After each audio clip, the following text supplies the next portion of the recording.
Hey guys, and welcome to the channel. If you are new here, my name is Sheena and I'm a digital content creator, illustrator, and Etsy shop owner based out of New York City. If you clicked on this video, it's because you want to know more about how to make die cut stickers using Procreate and the Cricut cutting machine. So without further ado, let's jump in. Quick shout out to Skillshare for partnering with me on this video, and we'll be covering a bit more on which classes I use to learn a bit more about the sticker creation process the way that I do it now. Now let's quickly talk about what you're going to need to do this project and what I'm currently using. So I personally use an iPad Pro 12.9 inch. This is the 2018 model. So yes, it has the new Apple Pencil that is magnetic, which is pretty cool. One thing that I am happy about is that Apple has finally released some lower end models of the iPad starting at just $399 that can be used with an Apple Pencil. Now, the reason that I say you're going to need an iPad specifically is because the Procreate application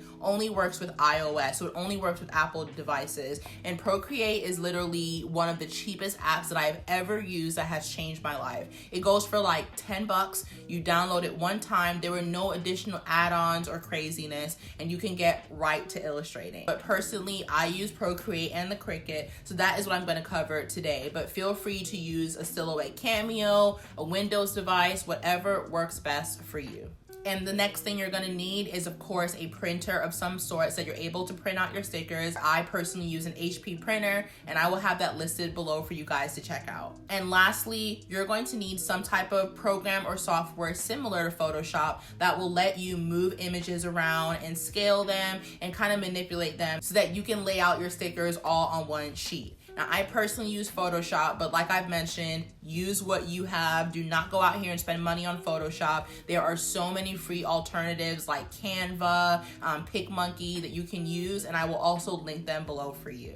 All right, so history lesson is done. Let's start making these stickers. So while I could have started from scratch and making a sticker, this video would be literally 2 days long because it takes me a long time to kind of curate and draw my images. So we're just going to choose an image that I've already drawn, but feel free to open up Procreate and get started on a brand new image if you've never drawn one before. I will be uploading some in-depth Procreate tutorials on my Patreon, so stay tuned for that. But overall, you want to just create some type of drawing in Procreate that you would like to turn into a sticker. So as you guys can see here, I'll be going with this image that I drew of a house plant. Seeing that the sticker is already drawn, now the goal is to go ahead and create that white outline so we can get the perfect die cut. First thing you want to do is start a new layer, and you do that by just clicking on the two squares at the top and then clicking the plus sign, and you'll see a new layer appear. Now, you're more than welcome to label it background or outline if you're super organized and you would like for that to be identified. The next step is to take that layer,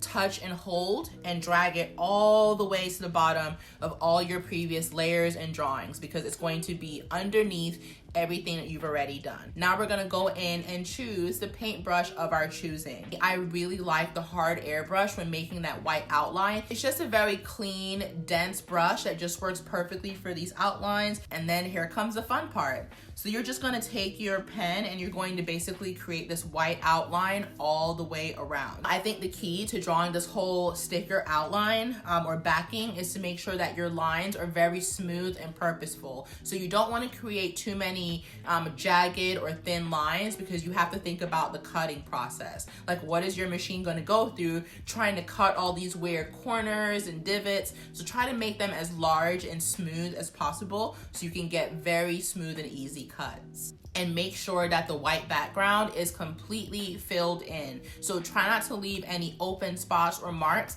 because if you miss them here in Procreate, once you get them into the Cricut design space, it's going to pick it up as a missing spot. So it's going to try to cut in that area if it sees that you haven't filled it in. So now that we've gotten that all done, you're gonna go ahead and save it to your iPad.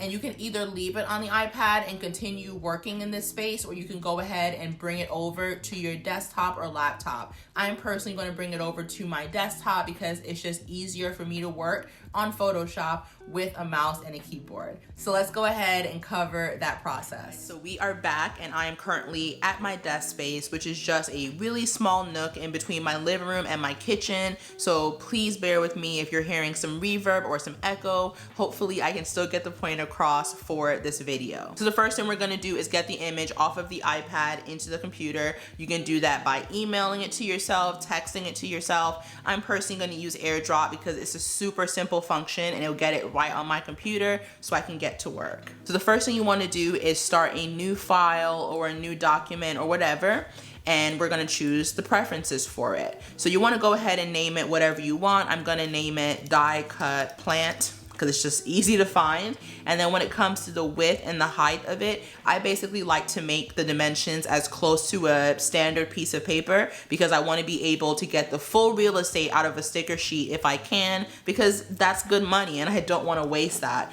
Now I normally go with 8.75 by 12. I'm aware that is not the perfect dimensions for a sheet of paper. It just seems to work for me when I pull it into the Cricut design space, so I stick with those specs. Now when it comes to the color modes, set it to CMYK, and all that means is that is the best color mode to print. If you want to do more digital work and keep things on a computer or on an online website, you could use RGB. And then the most important part is to make sure that your background contents are equal to transparent. And you'll know that you have the right setting because you'll see all these little gray and white squares.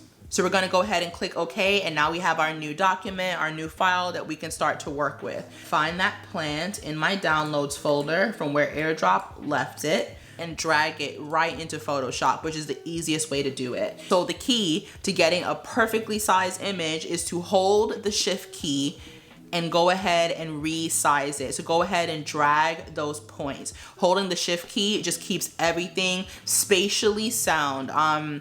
That's the best way that I can describe it, but trust me, it'll make sense. And if you guys want to see what happens by not using the shift key, go ahead and try it, but it warps the image. So now all we have to do is duplicate this image multiple times. And the easiest way that I have found to do that, and feel free to comment below if there's an easier way to do this, but I just right click and I duplicate the layer. That's it. Right click and duplicate.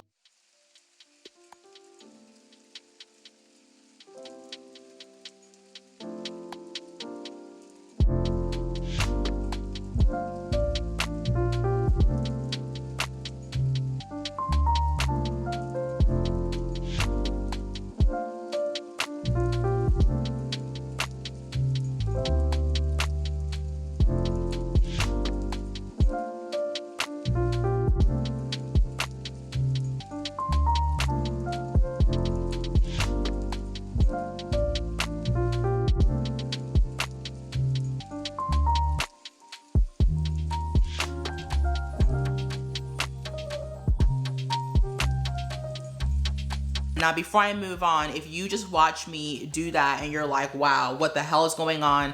Mind blown. What are these layers on the side? How did she get that move tool? And this is probably a good opportunity for you to kind of slow things down and really start to learn the basics of how to use a program like this. Because even with the free app Canva, even with the free app GIMP, they still use a lot of the functionalities that Photoshop does. So just learning the actual UI and learning what all of these different tools mean is really, really important if you want to be a digital content creator or someone who does make all of your own Etsy prints and stickers and things like that. To learn all of these basics and get going, I would totally recommend using Skillshare. Now, if you guys have never heard of Skillshare, they're an online learning community for creators just like you and I, with over 25,000 classes in design, business, Procreate, and even Photoshop. The premium membership will give you unlimited access so you can join all the classes and communities that really fit in perfectly to your niche, but otherwise you could watch endless classes, you guys. When it comes to using Photoshop or even diving a bit deeper into programs like Illustrator so I can make brand logos, I'm always on Skillshare, tightening up my skills and learning how to do these things. So if you're someone who is just trying to pick up a few extra skills to add to your tool belt, or maybe you're like me and you're in the process of growing an Etsy shop and you're always in need of more information, I would totally recommend signing up. Skillshare is less than $10 a month, and I'm telling you guys, it's totally worth worth it. Skillshare was kind enough to partner with me on this video to give the first 500 people 2 free months to check out Skillshare for themselves. So go ahead and join more than 7 million creators on Skillshare learning today. All right, and there we have it, a sticker sheet full of plants. And save and export this file so we can now pull it into the Cricut design space. So I'm gonna go ahead and go to File, Export, and you're gonna export it as a PNG. Make sure this is named the right thing, which is die cut plant, and go ahead and save it somewhere that is easily accessible to you. So here is where the magic happens. Here is where the fun happens. We're gonna go ahead and open the Cricut design space. Cricut can be one of the most frustrating programs in the world. It feels like every time you open it, there is a new update, but I'm promising you, if you haven't done your updates, go ahead and do them because you're gonna notice a whole bunch of inaccuracies if you do not. I'm gonna go ahead and choose new project. Now we have it opened up here. Click the upload button and we are going to bring in that file. In this step, I always choose complex. I like my images to pop. I do a lot of shading and I want that to be seen. These are some pretty clean cuts. I'm pretty happy with this. So we're gonna go ahead and hit continue and start making these stickers. Line it up to the top corner and make it as small as possible while still fitting it into the required dimensions. Hey friends, it's Sheena from the future, and I just wanted to pop in with a really quick tip. So if you always want to ensure that your stickers are in the correct dimensions for Cricut, then you just want to create a square using the shape tool. Then go to the top and resize it using the parameters that you see here on the screen. And then as long as your stickers fit within that square, you're going to be just fine.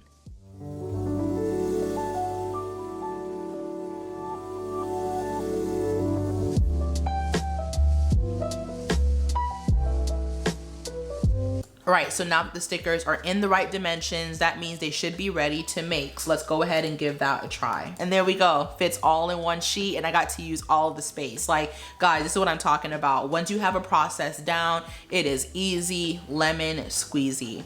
So we're gonna hit continue here and we're gonna print it and turn off the add bleed. I just don't like that being turned on. I've had bad experiences, so I turn it off, and then I'm going to use system dialog to print. So basically use my max functionalities to print and not the Cricut space. I have my media and quality settings. I'm gonna set my paper to matte because it is matte sticker paper, and make sure the quality is always at its best, and then hit print. Okay, so we have printed it out and there is our completed sticker sheet. Now it is time to get this onto our Cricut mat and cut it out and get our die cut stickers going. So let's go do that. So we're gonna turn it on and then open up so we can start cutting.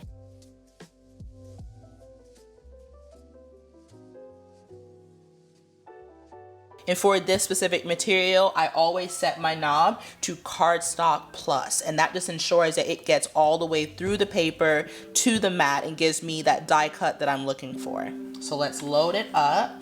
We're gonna press the arrow. And now it's time to cut.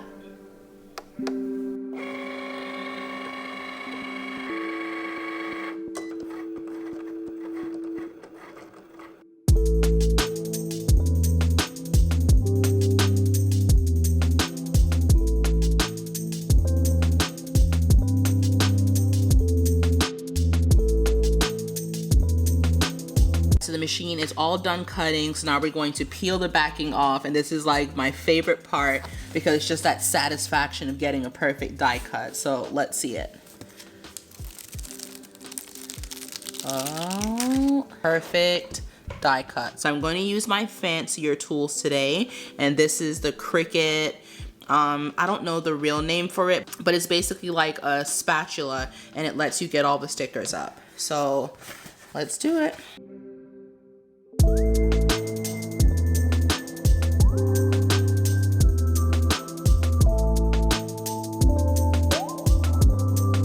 one sticker sheet, I was able to get about 30 of these plant stickers, which is really, really good. Now, I wouldn't recommend like selling these on their own because as you can see, they're quite small. But if you were to make the sizes a bit bigger, you could sell them as individual stickers or make some other planters and put them in a pack with these. So I love how these turned out. I think they're really cute, but that's basically how you make a die cut sticker using Procreate and your Cricut. And I really hope this video was helpful. If you guys need some more hands-on tutorials, be sure to check out Skillshare. I will have that link below for the first 500 people to get those 2 months for free. I just love you guys so much and appreciate your support. This is your girl signing off, and I will see you in the next one.